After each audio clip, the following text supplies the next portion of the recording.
The courtroom smelled of polished wood and stale coffee, but to Elias Navarro, it reeked of betrayal. His heart pounded like a drum as the judge's gavel slammed down, each strike a nail in the coffin of his dreams. "Case dismissed," the judge declared, his voice a cold blade slicing through Elias's last shred of hope. He stood frozen, a 32-year-old artist with calloused hands and a heart too heavy to lift. The small New York courtroom buzzed with murmurs, but all Elias could hear was the echo of his own failure. He'd fought for 2 years to keep his community arts center, the Canvas Haven, alive. A sanctuary for queer youth in Brooklyn, where kids like him, once lost and scared, could paint their truths without fear. Now, the city had ruled against him, siding with developers who saw dollar signs where Elias saw dreams. His lawyer, Amara Coleman, stood beside him, her presence a quiet anchor in the storm. Amara, 38, was a force, sharp-witted, unyielding, with a reputation for taking on cases no one else dared touch. Her deep brown eyes scanned the room, catching every glance, every smirk from the opposing counsel. Elias felt her hand brush his arm, a subtle gesture that grounded him as the room spun. "Elias," she whispered, her voice steady but soft, "we're not done yet." He turned to her, his hazel eyes brimming with unshed tears. How could she say that? The judge had just handed their dream to a corporate giant who'd turned the Canvas Haven into luxury condos. Yet Amara's gaze held no defeat, only fire. The fight began 2 years ago when Elias, a painter with a knack for seeing beauty in broken things, founded the Canvas Haven in a dilapidated warehouse in Bed-Stuy. It was more than a studio. It was a lifeline for kids who'd been kicked out of homes, shunned for who they loved or who they were. Elias, who'd grown up hiding his own truth in a strict Catholic household in Queens, poured everything into it. His savings, his art, his soul. The kids called him Eli, their brother, their guide. They painted murals of pride flags, of fists raised in defiance, of love in every color. But the city saw prime real estate. A developer, Pinnacle Properties, backed by a slick lawyer named Gregory Holt, claimed the warehouse was zoned for commercial use. Elias's lease, they argued, was invalid. The legal battle drained him, late nights poring over documents, crowdfunding legal fees, rallying the community. Amara took his case pro bono, moved by the stories of the kids who called the Canvas Haven home. She'd seen too many spaces like it vanish in her years as a civil rights lawyer. Now, standing in the courtroom, Elias felt the weight of every kid who'd ever walked through his doors. There was Jamie, 16, who'd painted a portrait of his boyfriend after being disowned, or Lila, 19, who found her voice through abstract swirls of color. What would happen to them now? He clenched his fists, nails biting into his palms. Amara leaned closer, her voice a low hum. "They think they've won, but they don't know us." Her confidence was a lifeline, but Elias couldn't shake the dread. The judge had ruled the lease void, citing a technicality about zoning laws. Pinnacle's team smirked from their table, Holt adjusting his tie with the smugness of a man who'd never lost. As the courtroom began to empty, Elias's legs buckled. He sank into a chair, head in his hands. "I failed them," he muttered. "All those kids, I promised them a safe place." Amara knelt beside him, her hand resting lightly on his shoulder. "You didn't fail, Elias. The system did. But we're not out of moves." Her voice carried a conviction that made him look up. She wasn't just his lawyer. She was his partner in this fight, a woman who'd faced her own battles as a black queer woman in a world that often tried to silence her. Their connection had grown over months of late-night strategy sessions, shared coffee runs, and moments of vulnerability. Elias had told her about his first love, a boy named Mateo who'd left when Elias's family found out. Amara had shared her own story, coming out to her conservative parents, losing their support, and building a life on her own terms. They'd become more than lawyer and client. They were friends, allies, and something unspoken lingered between them. "Meet me at the Haven tonight," Amara said, standing. "We're going to regroup. This isn't over." Her tone left no room for doubt, and Elias nodded, clinging to her words like a lifeline. That evening, the canvas haven buzzed with life despite the day's loss. Kids painted furiously, their brushes slashing across canvases as if defiance could rewrite the judge's ruling. Jamie, with his bright blue hair, hugged Elias tightly. "We're not giving up, Eli," he said, his voice fierce. Lila, sketching in a corner, added, "This place is ours. They can't take that." Amara arrived, her suit swapped for a leather jacket and jeans, her presence commanding yet warm. She gathered everyone in a circle, her voice cutting through the chatter. "We lost today because the system is rigged. But we're not just fighting for a building. We're fighting for what it means, every one of you, your art, your truth. We appeal. We rally. We make noise." Elias watched her, heart swelling. She believed in this, believed in him. As the kids cheered, he felt a spark reignite. Maybe they weren't done yet. The next morning, Elias woke to a text from Amara. "Meet me at the coffee shop on Fulton. 8 a.m. Bring your fire." He smiled despite the ache in his chest. The canvas haven was still standing, but for how long? He pulled on a worn hoodie, grabbed his sketchbook, and headed out into the crisp Brooklyn air. At the coffee shop, Amara sat in a corner booth, her laptop open, papers strewn across the table. Her braids were pulled back, and her eyes sparkled with determination. "We're filing an appeal," she said as Elias slid into the seat across from her. "The judge's ruling was shaky, zoning laws are murky, and we can argue public interest. The Canvas Haven isn't just a building, it's a community asset."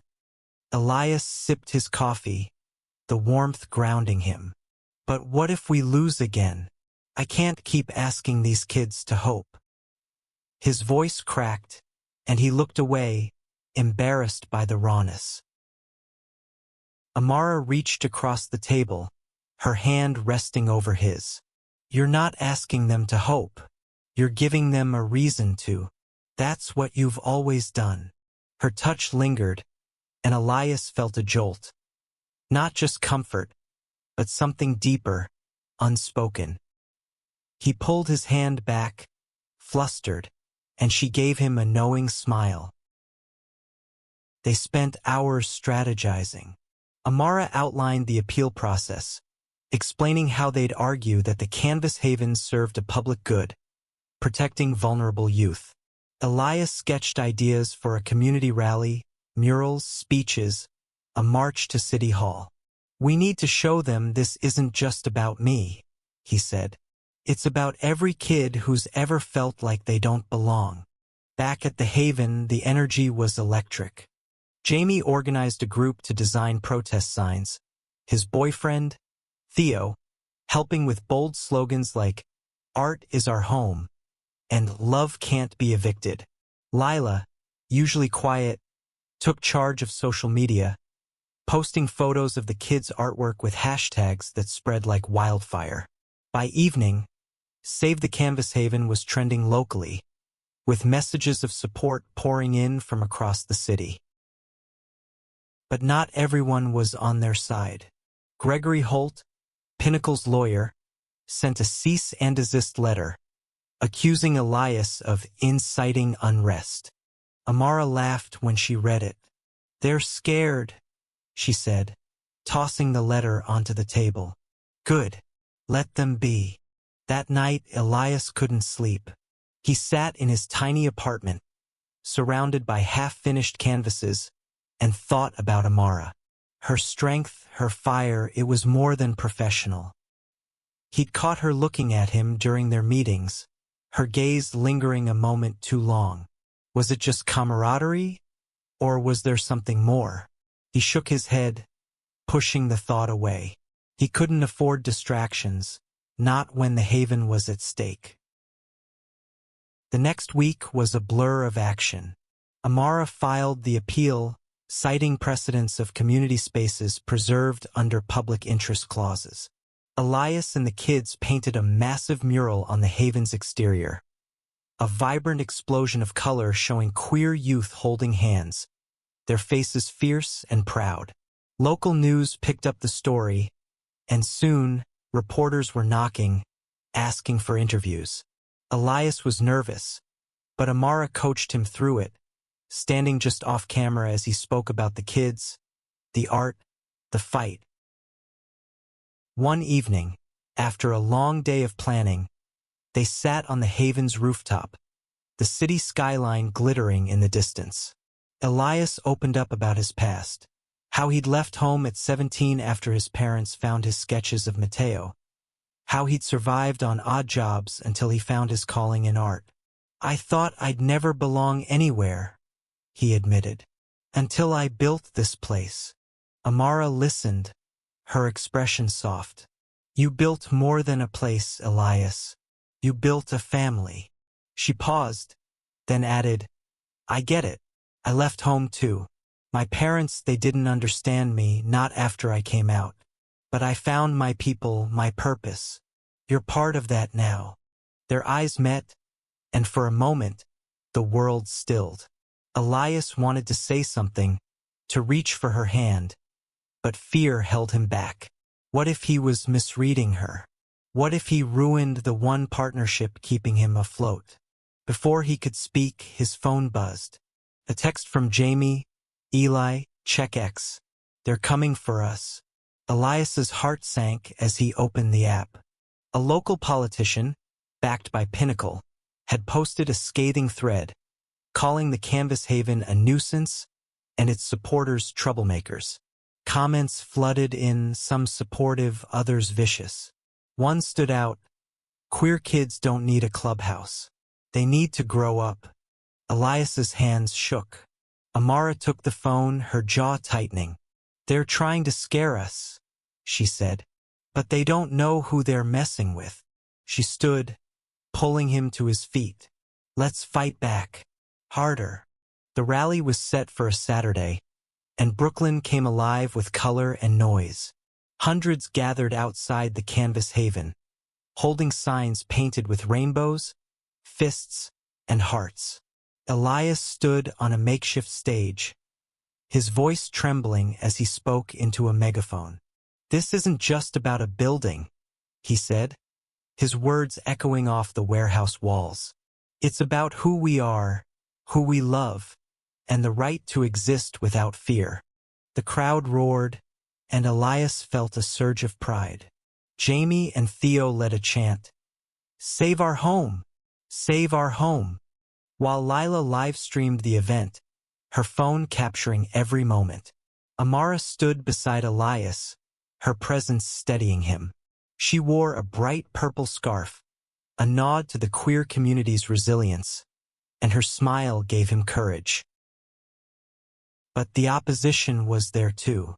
A small group of counter-protesters, egged on by Pinnacle's PR machine, held signs reading "Progress over Sentiment" and "Business Builds Brooklyn." One man shouted slurs, his voice drowned out by the crowd's chants. Elias's stomach churned, but Amara squeezed his arm. "Focus on our people," she said. "They're the ones who matter." The rally drew attention far beyond Brooklyn. A local council member, Priya Shah, joined them, promising to push for a review of the zoning laws. Reporters swarmed, and Elias found himself on the evening news, his face next to Amara's as they spoke about the Haven's mission. The exposure was a victory, but it came at a cost. Hate mail poured in, targeting Elias and the kids. One letter, slipped under the Haven's door, read, "You're not wanted here. Leave." Amara took it to the police, demanding action, but the threats only fueled her resolve. She worked late into the night, drafting legal arguments, reaching out to allies in the city government. Elias marveled at her stamina, but he saw the toll it took: dark circles under her eyes, a tightness in her smile. One night, as they sorted through documents at the Haven, he brought her a coffee and sat across from her. "You don't have to do this alone," he said. "I know I'm the client, but let me help carry this." Amara looked up, her eyes softening. "You're already carrying so much, Elias. These kids, this place. It's your heart. I'm just doing my job." "It's more than that," he said, his voice low. "You're fighting for us like it's your home too." He hesitated, then added, "You're my home, Amara. Or you could be." The words hung between them, raw and unguarded. Amara's breath caught, and for a moment, she didn't speak. Then she reached for his hand, her fingers intertwining with his. "Elias," she said softly, "you have no idea how much that means."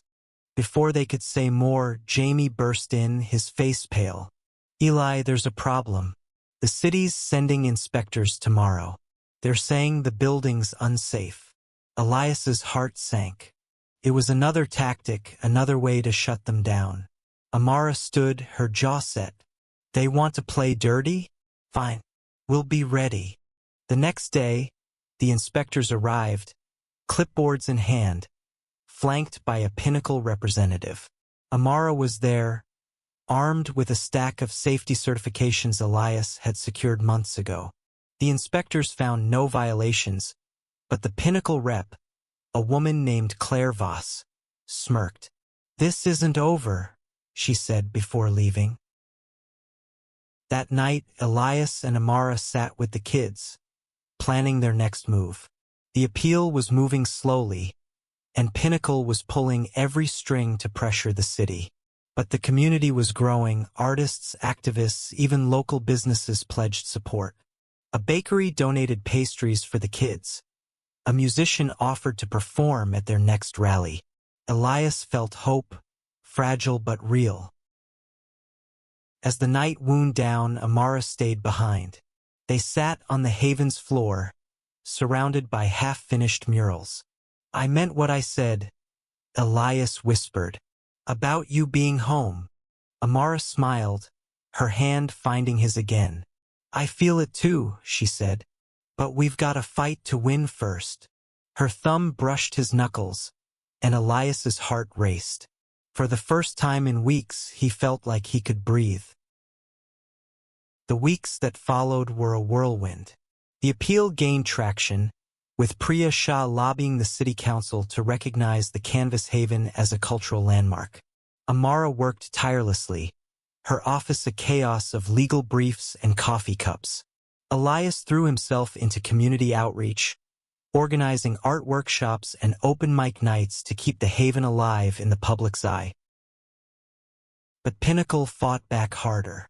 They launched a smear campaign, leaking stories to local blogs about safety concerns and mismanagement at the Haven. One article called Elias an idealistic dreamer who'd duped the community. The word stung, but Amara was quick to counter, drafting press releases and securing interviews with sympathetic journalists. One evening, as they prepared for a second rally, Elias found Amara staring at her laptop, her face tense. "What's wrong?" he asked, sitting beside her. She turned the screen to him. An email from Holt, Pinnacle's lawyer, offered a settlement.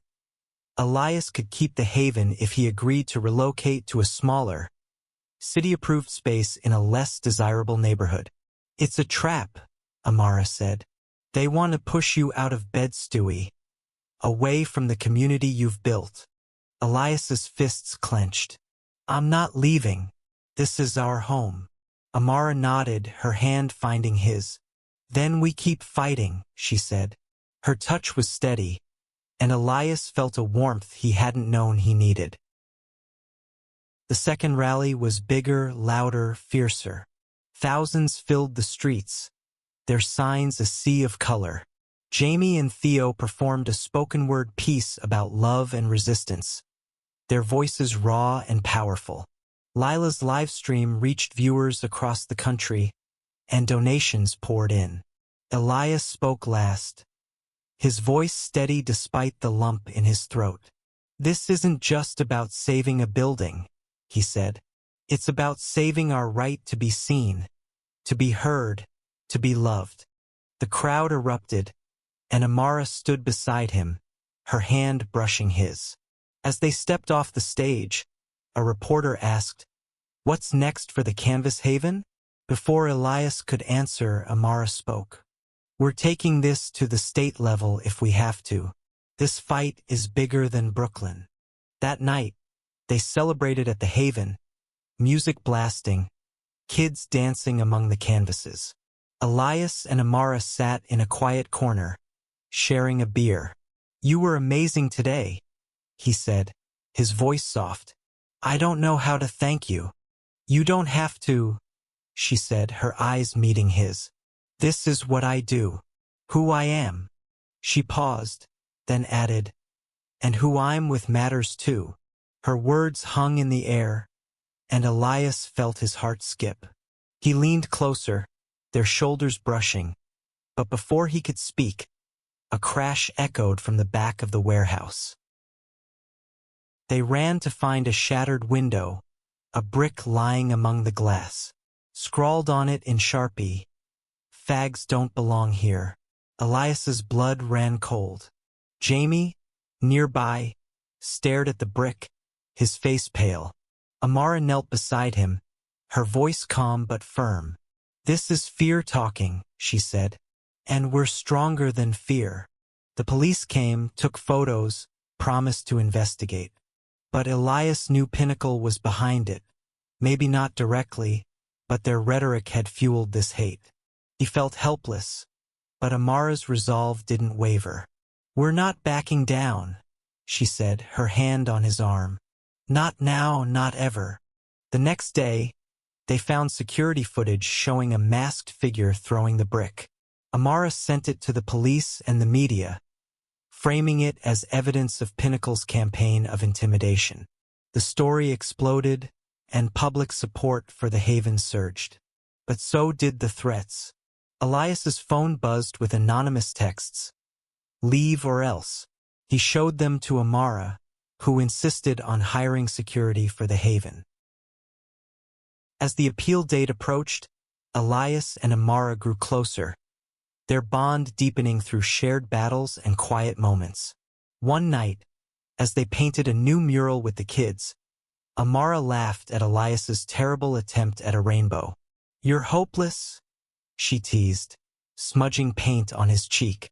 He grinned, smudging some back, and for a moment, the weight of the fight lifted.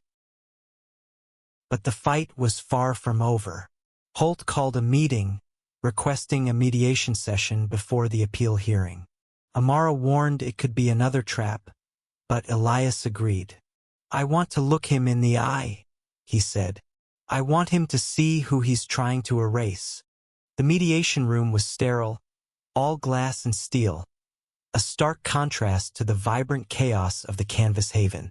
Elias sat across from Gregory Holt, whose polished suit and cold smile screamed arrogance. Amara was at Elias's side, her posture rigid, her eyes locked on Holt like a hawk. The mediator, a neutral woman named Dr. Patel, outlined the rules. No interruptions, no personal attacks. Elias barely listened. His focus was on Holt, the man who'd tried to dismantle his world. Holt spoke first, his voice smooth as oil.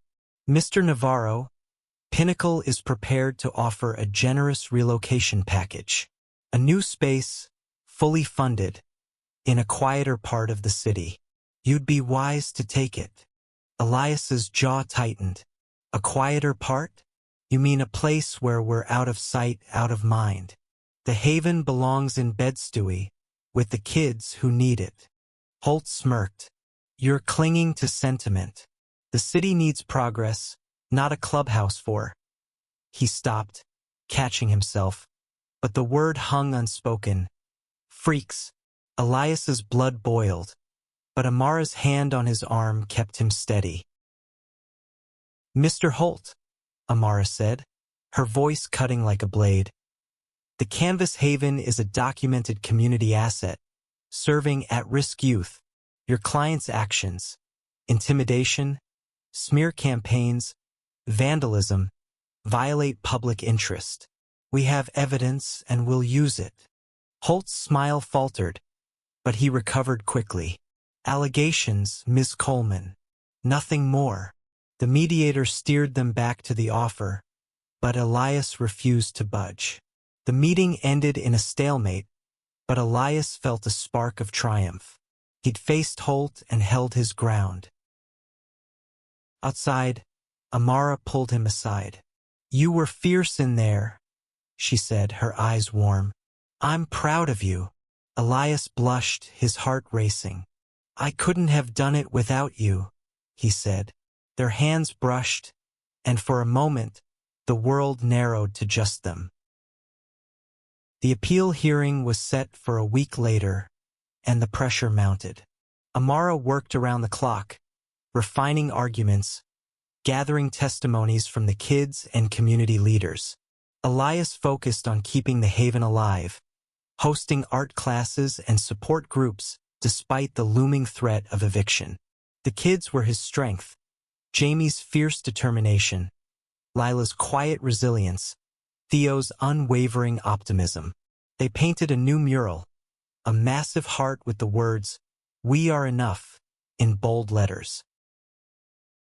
But the threats didn't stop.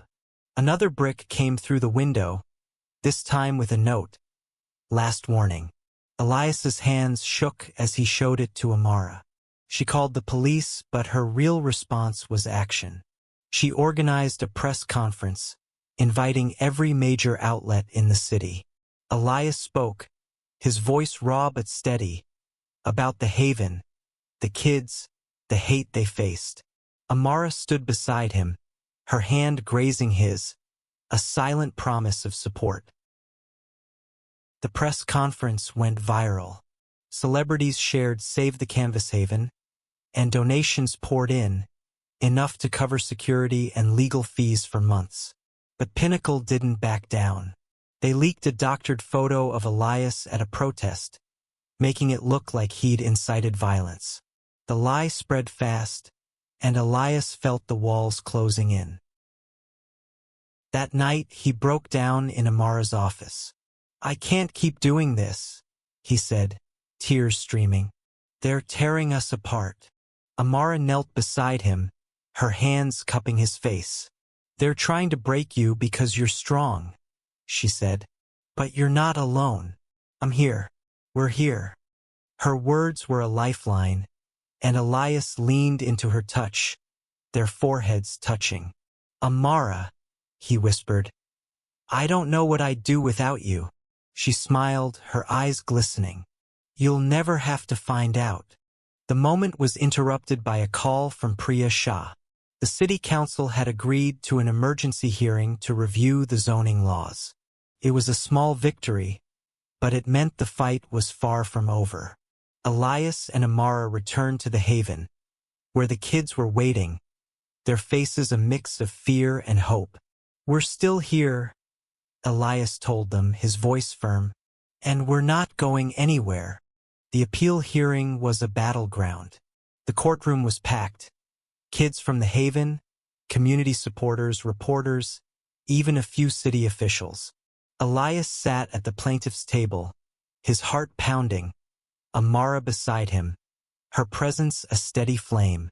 Across the room, Holt and Pinnacle's team looked confident, their polished suits a stark contrast to the colorful crowd behind Elias. Amara presented their case with precision, citing the haven's impact, the community's support, and Pinnacle's campaign of intimidation. She called witnesses, Jamie, who spoke about finding a home after years of rejection, Lila, who described how art saved her life, and Priya Shah, who argued the haven's cultural significance. Elias watched, awestruck, as Amara wove their stories into a powerful narrative of resilience and love.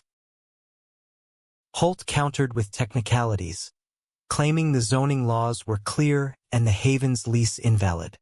He painted Elias as an idealist obstructing progress, but his words lacked the fire of Amara's. The judge, a stern woman named Judge Rivera, listened intently, her face unreadable. As the hearing ended, Elias felt a mix of hope and dread. The judge would rule in a week, and until then, they could only wait. Outside the courtroom, the kids swarmed Elias, hugging him tightly. "We're proud of you, Eli," Jamie said, his voice thick. Elias hugged him back, his eyes finding Amara's. She nodded, a silent promise. "We did our best." That night, the Haven hosted a vigil. Hundreds gathered, holding candles, their light a beacon in the dark. Elias spoke, his voice steady. "No matter what happens, you are enough. Your love, your art, your truth. It's enough." The crowd cheered, and Amara stood beside him, her hand slipping into his. In front of everyone, she held it firmly, her grip a defiance of every hate-filled word they'd faced. The week was agony. Elias painted, pouring his fears into vibrant canvases. Amara stayed close, their bond growing in quiet moments. Shared glances, late-night talks, hands brushing as they worked. One evening, as they sat on the rooftop, Elias took a chance. "Amara," he said, his voice trembling, "I'm in love with you." She froze, then smiled, her eyes glistening. "I've been waiting for you to say that," she whispered, leaning in. Their kiss was soft, urgent, a promise of something new amid the chaos. The ruling came on a rainy morning. The courtroom was silent as Judge Rivera spoke. "The Canvas Haven serves a vital public interest," she said. "The zoning laws are ambiguous, and the community's voice is clear. The lease is upheld, and the property is designated a cultural landmark." The room erupted. Elias's knees buckled, and Amara caught him, her arms strong. Tears streamed down his face as the kids rushed forward, hugging them both. Holt's team slunk out, defeated. Outside, the rain stopped, and a rainbow arched over Brooklyn. The Haven thrived, its walls alive with new art, its doors open to every kid who needed a home. Elias and Amara grew closer, their love a quiet strength. They faced new challenges.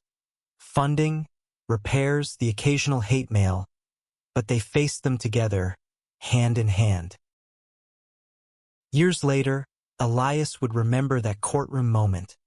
Not the defeat, but the victory of Amara's hand in his. A symbol of love unbroken. The Canvas Haven stood, not just as a building, but as a testament to what love could build, against all odds.